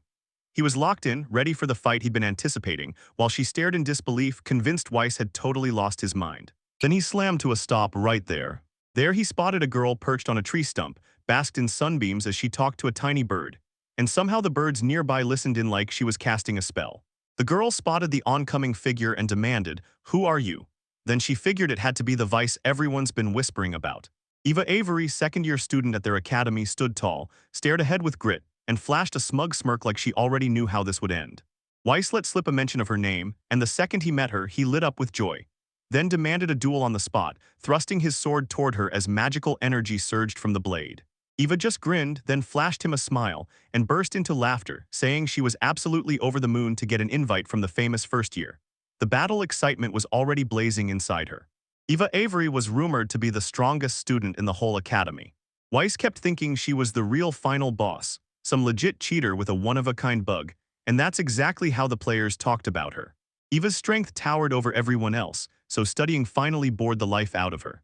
After that exam, she fully planned to walk away from the academy on her own, because she was the kind of monster so strong that not even a single player could ever beat her. The hero felt in his bones he had to fight her right now because he only had 10 minutes left and he couldn't hold back. This was how the exam arc was supposed to end. The girl stared him down, sharp and unblinking. The young man charged straight at her, snapped his sword up in a hard swing, and blurted out to himself that the fight had to start right now. Sometime later, Cynthia and Leela's were trading blows with Elaine and Charlie, and then the girl crumpled, drained of strength. Elaine froze in shock and shouted his friend's name.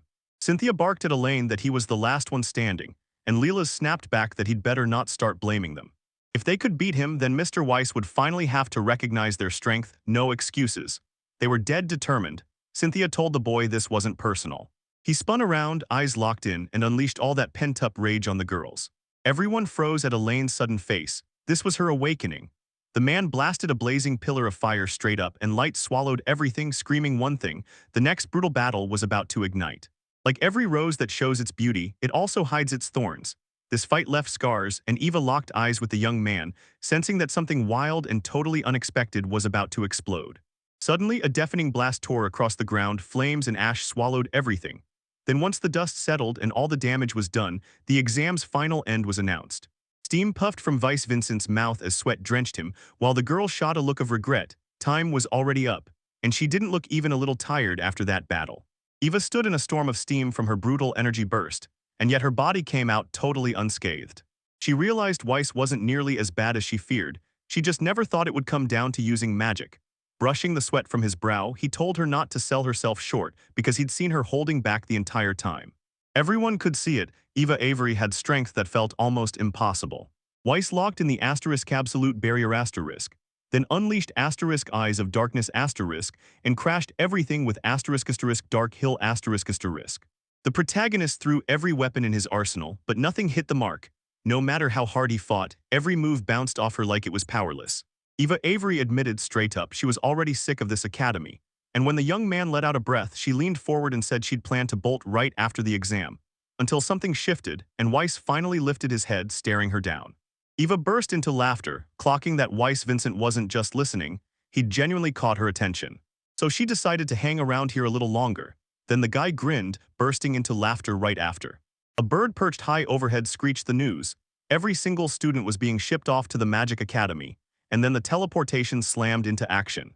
The hero leaned in and stared right at Eva's face, then their eyes locked. Suddenly, the two of them vanished from the battlefield like the world blinked. So the hero pulled off yet another huge move, one that completely flipped the fate of the entire story. Eva stayed put at the academy, refusing to move an inch. Karuta finally slipped past elimination, practically vibrating with joy after winning. And just like that, his buddies Cynthia and Lilith's closed in on him. The girls stumbled forward hand in hand, battered with cuts and bruises, their torn clothes flapping as they fought to keep moving. Weiss stared in disbelief as Cynthia and Lily's got completely wiped out. He couldn't believe it, staring in disbelief, then asked himself who in the world had the power to pull this off.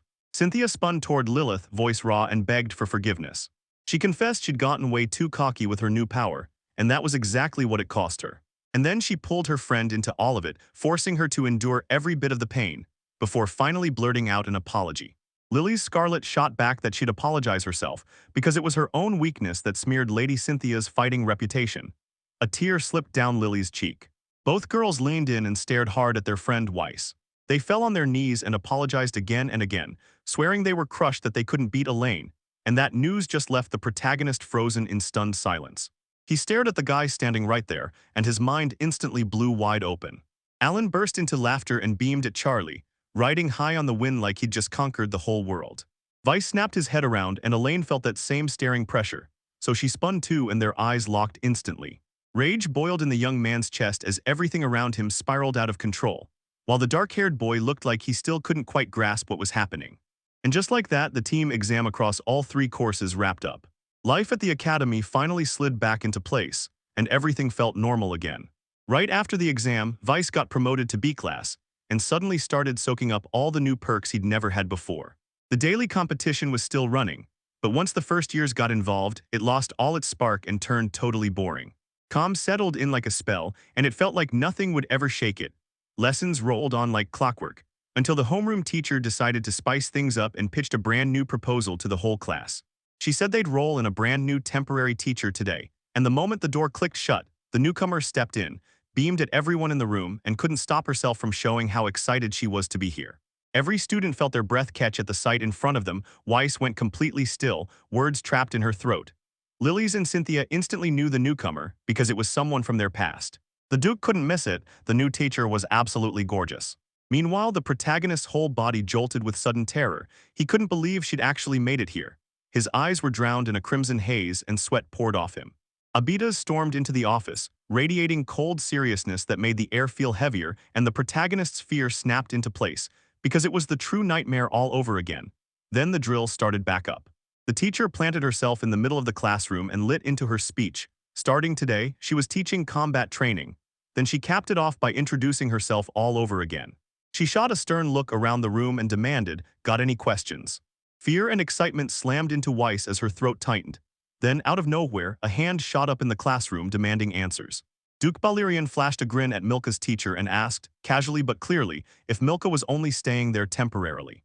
Weiss shot Duke a silent thanks for asking that question for him because he still couldn't quite piece it together. Why she was here and what Milky's teacher was really cooking up. The woman's eyes were icy, like her mind was already made of stone. She snapped at the student to shut up and stop throwing out those dumb questions, pure rage burning in her eyes. Weiss Vincent stayed unshaken, gripping her hand like he refused to let go, and he tried to ask yet another question. Then Weiss started crying and recoiled in pure horror, totally lost, like she couldn't figure out what was happening to her. Homeroom teacher Chloe burst in and shut it down, saying Ms. Milky was only here because they were in desperate need of teachers.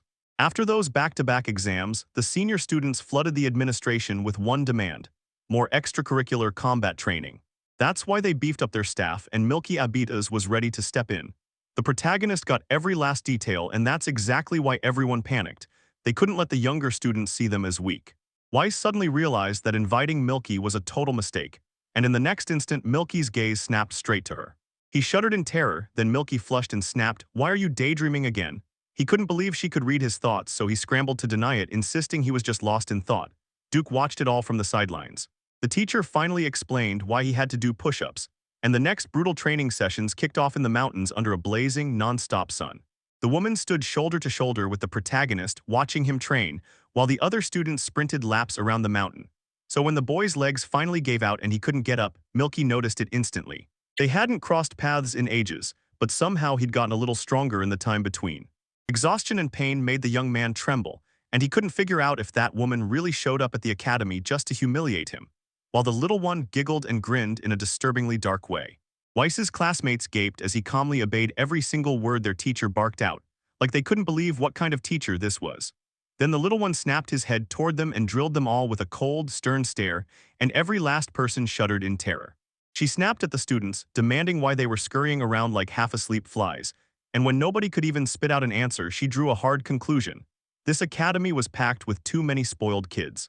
She ordered them to slog through the mountains for hours until midnight, and the students had no clue what was going on. The woman burst into laughter and said the same thing hit Weiss too. He'd better head for the mountains and keep pumping out push-ups. The young guy protested it couldn't be done, and then, out of nowhere, she slammed a weight onto the reps and he crumpled to the ground. With Mocha showing up, combat training instantly turned into a nightmare. Karuta was terrified out of his mind, not knowing what to do or how to act. Each new day of training crept closer, and the whole crew couldn't stop shaking with fear and adrenaline while the sun blazed overhead. One day, they all discovered that even in the desert, an oasis could still appear, and right then, they were standing beside the academy's tiny pool. The protagonist was completely baffled, stuck wondering why they'd been dragged here and what it was supposed to mean, and one of his classmates spilled the dread in his tone. Then one of the young guys suddenly jabbed his finger ahead and shouted for everyone to look. Milky Abitas stepped up, apologized for the delay, and snapped the whole group's attention back into place. She blurted that they had a water training session today, and the moment all the girls showed up in swimsuits, you could practically feel their nerves spike and their comfort vanish. The boys stopped cold the second they saw them, and Cynthia just couldn't wrap her head around what was happening. Suddenly, Weiss and the other boys burst forward, panting hard from the sprint. They started shoving and slugging each other, and boom, an all-out brawl erupted. Honestly, they ate up this fresh outdoor training and couldn't stop smiling. Every girl froze with pure embarrassment, staring at what she'd just seen, completely lost on what to do next. Elaine stared at what was going on and suddenly clicked. This was the planned swimming part of the program, and he couldn't shake the question. Why were they even brought to the pool?